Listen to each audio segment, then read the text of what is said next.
We are about to do something huge.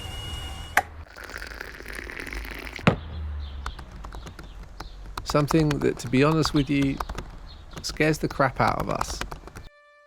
We are preparing to drive across the world, a long-standing dream of ours to visit new lands and immerse ourselves in cultures that we've only previously read about. This is the biggest challenge that we have ever had to face, and we will not be the same people when we arrive at the other end.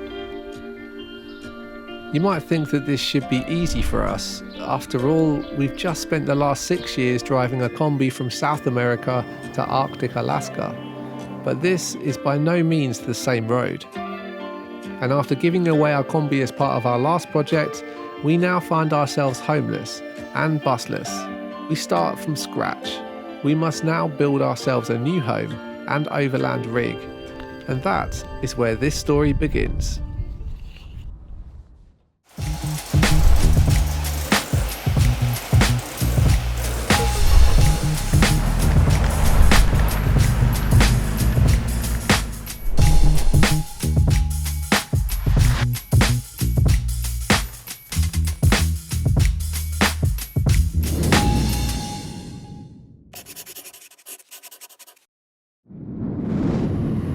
The search for our new wheels actually started on the west coast of the USA during our last few days with the Kombi.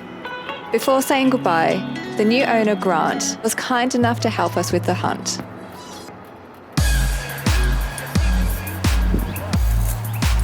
This is Lucy. She's a 1970 adventure wagon.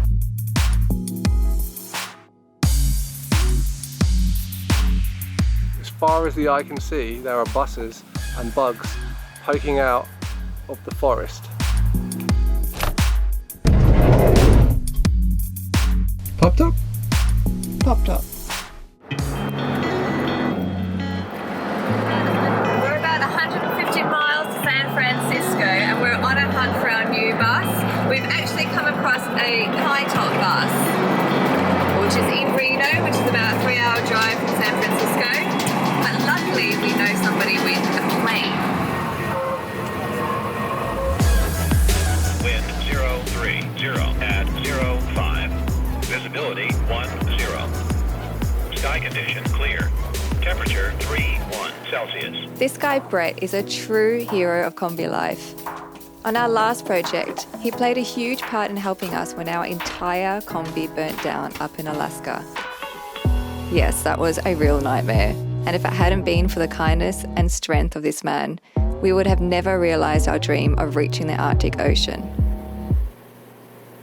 Since then, we're fortunate to say that we've remained really good friends.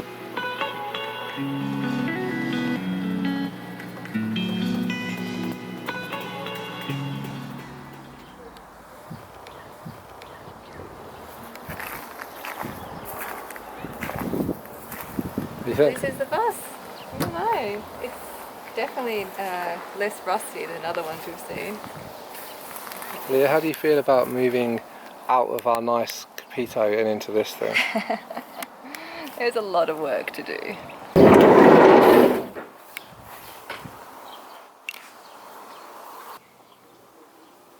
Jesus. I don't want to live in here. I just don't. Not yet, it's a project. It's a huge project. Okay, the plus side is there is hardly any rust at all anywhere. It's super dry, one of the driest buses I've ever seen, but it has spent half its life in the desert, or maybe even most of its life. Looking at this thing, it hasn't moved in a while.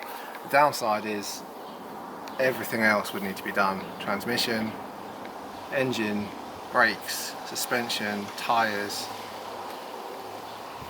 Even the steering wheel's not bolted on. This bus needed a lot of work, more than we were going to be able to accomplish in the USA with our short 6-month visa. But some buses that we found were even worse.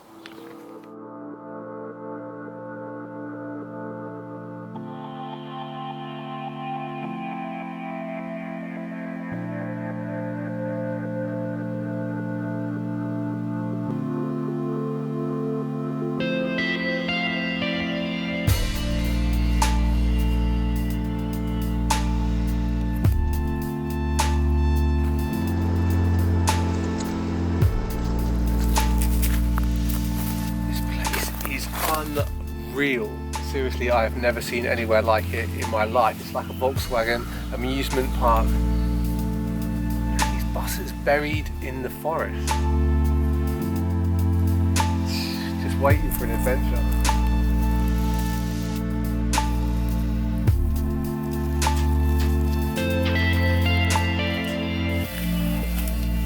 Genuinely, this is one of the weirdest places I've ever been. It's so interesting to walk around, like the sun coming in through these trees like this and shedding light on all these old relics. So many stories hidden amongst the trees here. This is a really special place.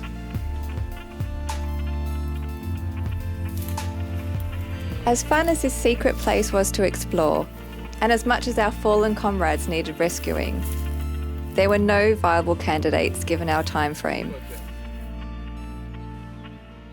This for us was a field of nightmares.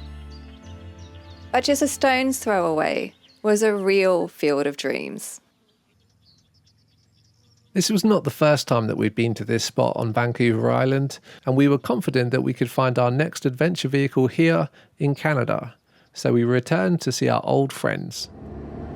Joseph and Zach are unique characters. Together they run the father and son repair and restoration business called Earth Spirit VW. We kind of feel that the vans, because people have lived in them, driven everywhere, had family fights in them, made love in them. The vans seem to take on this karma or energy of the people's lives and memories. That gives each van a personality. Over the years, they've gathered quite the collection of VWs of all shapes and sizes. So they were the perfect people to help find the right adventure mobile for our next project. We're actually repoing a VW bus. Kind of feels a little naughty. Oh, we got keys. We're good. Find some keys?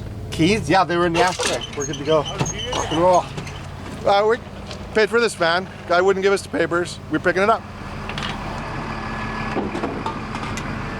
The Volkswagen adventure here for us, which happened by accident, and we love it because, you know, we tried not to make it into a job. So it's a hobby that's turned into a full-time fun and enjoyment. Vaughan City, Repo Crew, what's up now? You see it here first. When we get the vans, sometimes they'll sit here for a few months, a year, and till the right person comes along. We often say that a van will actually pick its next driver, its next family. This is a pretty exciting moment. See all these VW buses here? One of these might be the new Kombi Life Kombi. Let's go check them out. So this is this white bus is it's a great bus. I bought it because the body was really, really good. Check out the interior, beautiful. It's so crazy to think that this could be our home. Like, we don't know yet, but like, it's so exciting. Shopping for a new home. Hey, Kombi! It's a 78. Got the big fuel-injected engine with the hydraulic lifters, the swivel seat, the pop top, and it keeping in tradition, is the right color.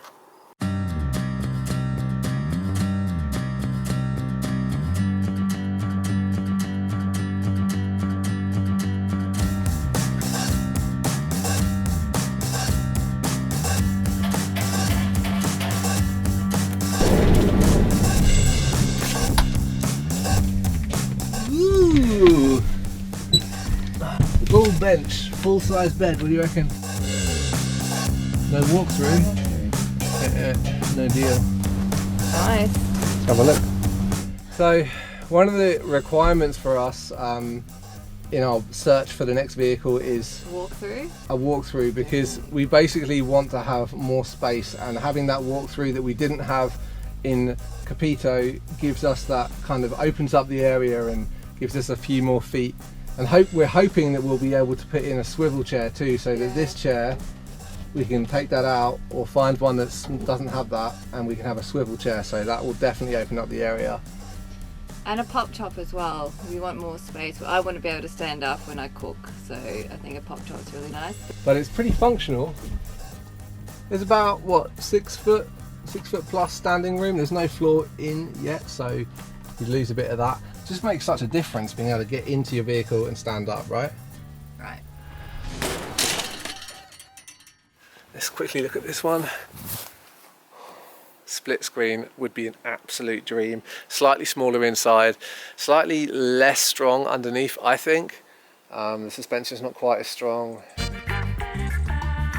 All right, let's take a brief moment to consider the split window bus. In our opinion, the ultimate vintage van.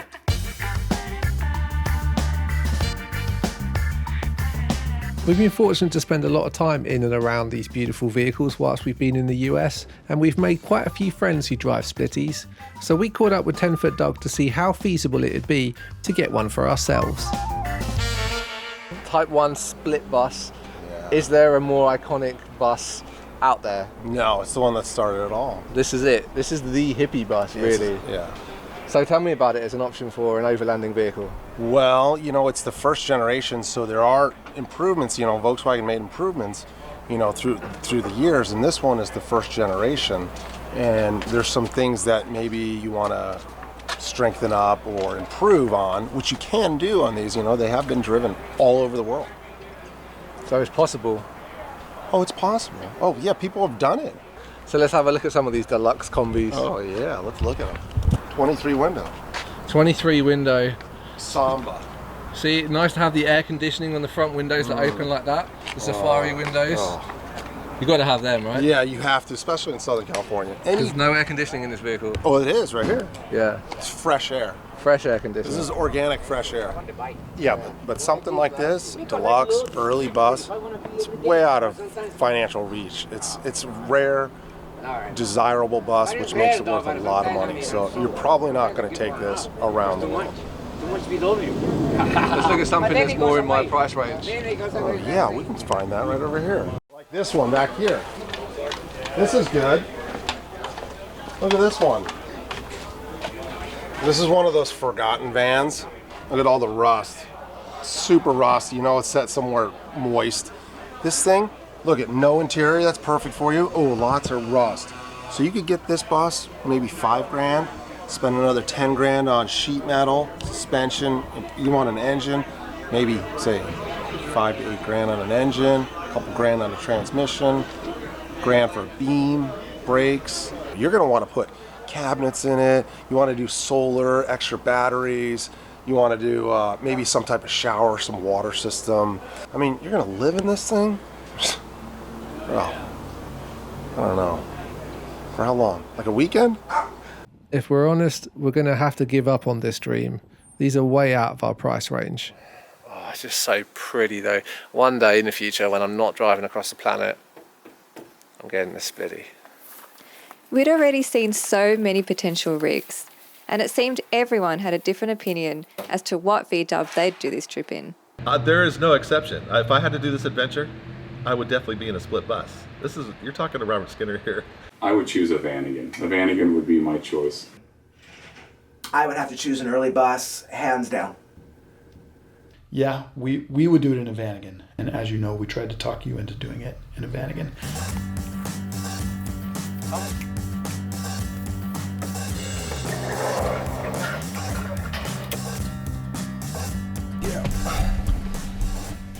The Vanagon?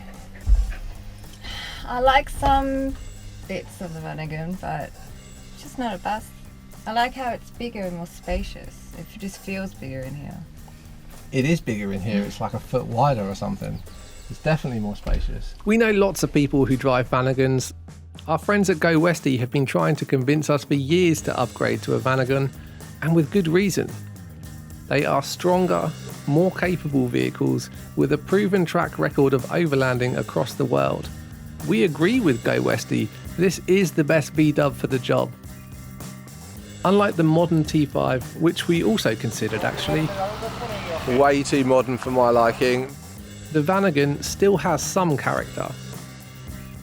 But we're planning to import this vehicle into Australia, which has extremely strict regulations, and believe it or not, it's actually harder to import a more modern Vanagon. Unfortunately for us, the Vanagon is out of the question.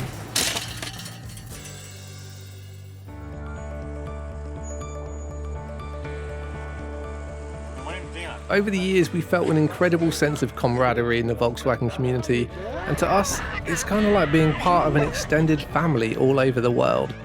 Arriving into a town where we don't speak the language, a VW brings smiles to the faces of strangers of all ages, and this is something that we treasure. Sure, building a Kombi into a capable overland expedition vehicle is no small task, but you might have noticed that we do love a challenge. And besides, despite giving away our last bus, we definitely want a Kombi to be part of our family. The only problem was, it wasn't going to be any of these. Earth Spirit VW would have been a great place to build the new Kombi, and these were the best conditioned VWs that we'd seen so far. But the one that had captured our hearts wasn't here. It wasn't even in this country. It was in the desert, 1,500 miles to the south. But that is a story for next time.